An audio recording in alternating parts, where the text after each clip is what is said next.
ഇത്രയൊക്കെ ചെയ്തു ഫസൽ എന്നുള്ളത് ഇതുവരെ നമ്മുടെ പബ്ലിക്കിന് അറിയോ? പലർക്കും അറിയില്ല. എൻ്റെ നാട്ടുകാർക്ക് പോലും ഞാൻ ഒരു ഒറ്റപ്പാട്ട്, ഒരു മാപ്പിളപ്പാട്ട്, അല്ലാഹു അല്ലാതെ ആരുമില്ല ആരാധനക്കാർക്ക് എൻ്റെ ആദ്യത്തെ പാട്ട്, ആ പാട്ട് മാത്രം എഴുതിയ ഒരു സാധാരണക്കാരനായ ഒരു പാട്ടുകാരൻ ഫസൽ. അദ്ദേഹം ചെയ്തിരിക്കുന്ന പാട്ടുകൾ ആ രീതിയിൽ മാർക്കറ്റ് ചെയ്യപ്പെട്ടിട്ടില്ല. അതൊരു പരാജയമാണ്.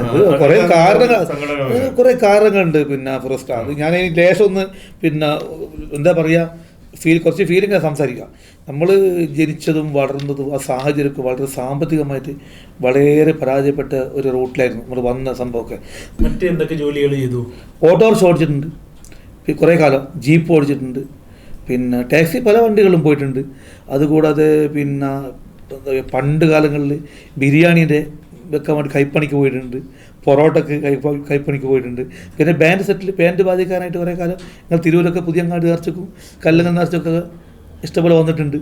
അങ്ങനെ ഒരുപാട് ജീപ്പില് ഓട്ടോറിക്ഷയില് പണ്ടാരിയുടെ കയ്യാളായിട്ട് പോകുമ്പോഴൊക്കെ മൂളൂലേ? മൂളു. അപ്പം വേറെ സംഭവം പറയുന്നുണ്ട്. ഞാൻ വേറെ പണിയെടുത്തിട്ടുണ്ട്, എല്ലാം ഇഷ്ടംപോലെ കേട്ടിട്ടുണ്ട്. ഞാനൊരു പാട്ട് പാടാം. ആ പാട്ട് പാടുമ്പോൾ മൂസക്കാൻ്റെ പാട്ടിൻ്റെ ട്യൂണിൽ ഒരു പാട്ട് ഞാൻ പാടിയതാണ്.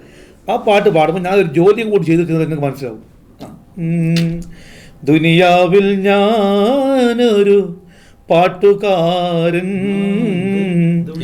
എൻ്റെ പാട്ടല്ല, മൂസക്ക പാടിയ പാട്ടിൽ ഞാനൊരു പാട്ട് പാടിയ ദുരിതക്കടൽ നീന്തും പായസക്കാരൻ. ദുനിയാവിൽ ഞാനൊരു പാട്ടുകാരൻ, ദുരിതക്കടൽ നീന്തും പായസക്കാരൻ. ഒരു കൈയിൽ ചെമ്പുമായി മറുകൈയിൽ ബക്കറ്റുമായി, ഒരു കൈയിൽ ചെമ്പുമായി മറുകൈയിൽ ബക്കറ്റുമായി, അങ്ങാടി നലയുന്ന പായസക്കാരൻ.